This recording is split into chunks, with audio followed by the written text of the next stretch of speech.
Dream of the Red Chamber is famous for its huge cast of characters. The heart of this story involves a three-way love triangle, which is simple enough, and it's not hard to remember three characters and their personalities. However, the supporting cast of characters numbers into the hundreds, and unfortunately, it's actually pretty important to know who they are. That's one of the reasons why this book is so daunting to a modern audience. Now, I'm not just talking about a Western audience either. It can be difficult for anybody reading this book in any language, including in Chinese, to keep all the characters straight. However, the author uses a really interesting method to naturally introduce characters to the reader. The fascinating part about Dream of the Red Chamber is that different sections of the book focus on different characters. Now, usually these are minor characters. These characters don't really narrate their sections of the book, but we do still see things from their perspectives. For example, midway through chapter 1, we meet a retired scholar named Cao Xueqin. We see the world and his family through his viewpoint, even though this turns out to have very little to do with the actual story. In fact, as we see his infant daughter stolen away from him, we feel a lot of sorrow and empathy for him. But after the chapter ends, Cao Xueqin basically disappears from our story. I guess you could call him a fake protagonist, since he looks like the main character at first, but then he disappears. And his fate in the end is not all that different from the fate of Zhao Baoyu, who I suppose is the real protagonist of this book, though I would say that even that is likely debatable. Even that part is odd though, because we don't really meet Zhao Baoyu until the third chapter of the book, and that's unusual even for old Chinese literature. So check out Romance of the Three Kingdoms, for example. We meet all three of the main heroes in the first chapter. In fact, our introduction to Liu Bei is pretty traditional. We learn about his background and his full circumstances in the first chapter right when we first meet him. In Journey to the West, we meet Sun Wukong, the famous monkey, right at the start. Water Margin, Shui Hu Zhuan, is a little bit different. The first chapter starts with the release of the 108 spirits. Song Jiang, the leader of the outlaws, isn't really introduced until chapter 18 or 20 or something like that, depending on the version you read. However, the stories in the preceding chapters are a direct part of the main story of that book. And the famous Xi Menqing makes his first appearance right from the start of the infamous erotic novel Jinping Mei. In other words, the world of Chinese vernacular literature by the middle of the 18th century had its own rules on when you should and should not introduce characters and how you would do that. It was common for characters to be introduced alongside a description of things like what they look like, as well as their family background to establish their motivations and so on. Dream of the Red Chamber is different. It's totally different.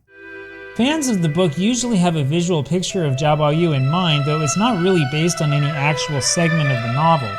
Lin Daiyu's appearance is chiefly described in poetic terms, not as a true physical description.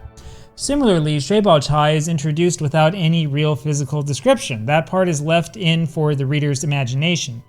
But that's not to say that the characters in this book are just blank slates for you to fill in. The characters are individuals, absolutely, but they differ from each other not in how they look, but in who they are. Well, I just finished translating a really interesting part of Chapter 7 the other day. So in Chapter 7, we follow a character whose name is simply given as Zhou Jiada, or Zhou wife.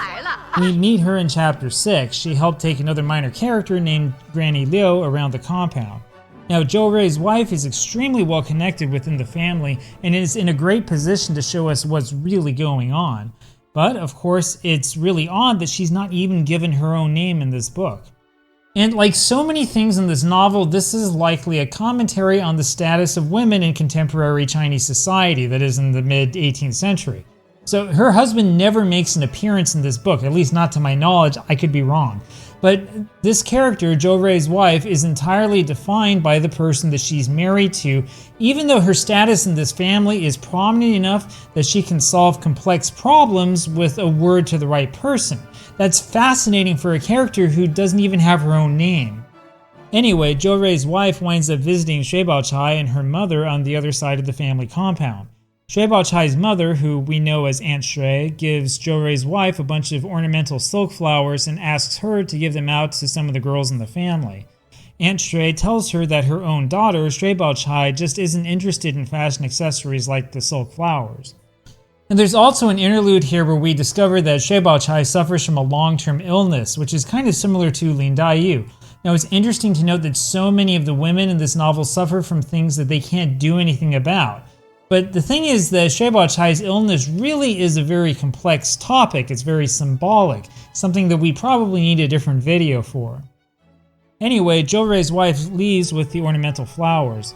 She stops off first to visit Yingchun and Tanchun, both of whom are playing Go. They politely accept the silk flowers and have their maids take them away. Xichun, another of the Jia sisters of that generation, is in a different room with a friend named Zhihui. This friend happens to be a young nun in training at the local monastery. Unlike her sisters, Xichun makes a joke about the flowers. She talks about how it would look really odd for her to stick a silk flower on her head after she shaves off her hair. Now, this right here is actually a fascinating bit of characterization. So we don't know very much about Jia Xichun other than two predictive poems about her that you probably wouldn't realize are about her when you first read the novel. So unlike her three older and worldly sisters, remember the oldest is currently in the palace, is a concubine to the emperor, and is kind of the thread that holds the family fortune together. Unlike her, Jia Xichun decides in the end to completely renounce the world and to follow a Buddhist course instead. Zhou Rui's wife then makes her way to visit Wang Xifeng, whom she plans to give 2 flowers to.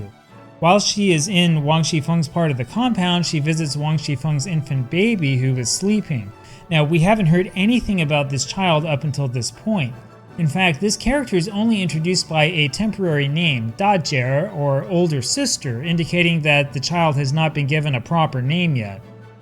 Well, based on my understanding, this means that the child is likely less than 100 days old. Now, when you consider at the time that it was customary for Chinese women to 坐月子 for 30 days after giving birth, just like it is today, it's really likely that Wang Xifeng had just had this baby. And that makes the next part really odd and pretty troubling. Zhou Rui's wife can hear sounds from Wang Xifeng's room, including the faint laughter of Jia Lian, Wang Xifeng's husband. Though it's not really spelled out, you can kind of guess what's happening. Now, this is fascinating because of Wang Xifeng's status as the most powerful woman in the household. Despite her power over finances, she is clearly in a subservient relationship with her husband. In fact, this book clearly indicates that the child's wet nurse disapproves of this daytime liaison, perhaps because Wang Xifeng has literally just given birth. Anyway, it's subtle, but this is another way that the author is criticizing the role that women are given in the Chinese society contemporary to his day. Wang Xifeng is really like the godfather of the family. I'm not kidding. You read this book and you can see her as Don Corleone. I'm 100% serious about this. She can make things happen with a snap of her fingers. And yet the sexual politics in this book force her into a very unhealthy role with her husband, Jia Lian. And as we learned a couple of chapters ago, it just so happens that her personal maid is also her husband's concubine, which is another very interesting and bizarre part of her character.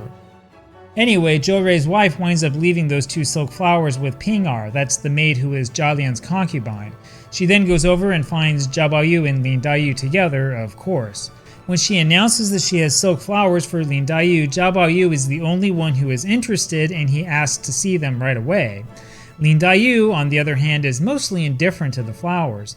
In fact, Lin Daiyu complains when she learns that the other girls received the silk flowers first. She says that this is just more of an indication that she's an outsider who doesn't belong. Interestingly enough, nobody responds to her complaint. They just leave it there hanging. Now, the truth is that these silk flowers don't really play any actual role in the story. They're just a thing, right? It doesn't really matter. But the role that they play in this part tells us so much about who these characters really are. For example, the flowers are a really good pretext to express Jia Xichun's interest in Buddhism and renouncing the world. She winds up being a total contrast to her sisters, both of whom gracefully accept the flowers despite their obvious lack of interest. The flowers are also a way for us to learn about Wang Xifeng's baby daughter, who we wouldn't have met otherwise. More importantly, they show us about Wang Xifeng's troubling personal relationship, something that almost certainly has some influence on the person she really is. Jia Baoyu's reaction to the flowers shows how shallow his thinking is. Notice that Jia Baoyu is interested in the beauty of women and their ornamentation. This implies that he's really not that interested in what they actually think or want or believe or who they actually are. Meanwhile, Lin Daiyu's loneliness and disconnection from the family comes through clearly through her reaction. So this is a fascinating example of characterization. This is sort of the ultimate show not tell exercise. Thank you to Miss Stacy, my 7th grade English teacher. Rather than a background sheet on the characters with their motivation, their appearance, and all this stuff spelled out for the reader to figure out, something as simple as a few silk flowers shows us who they really are inside. It's much more powerful and much more effective than giving us a long and drawn out description of what the characters look like. In fact, this is absolutely genius in terms of psychological characterization, and this is one of the chief reasons why Dream of the Red Chamber really is an all-time classic novel.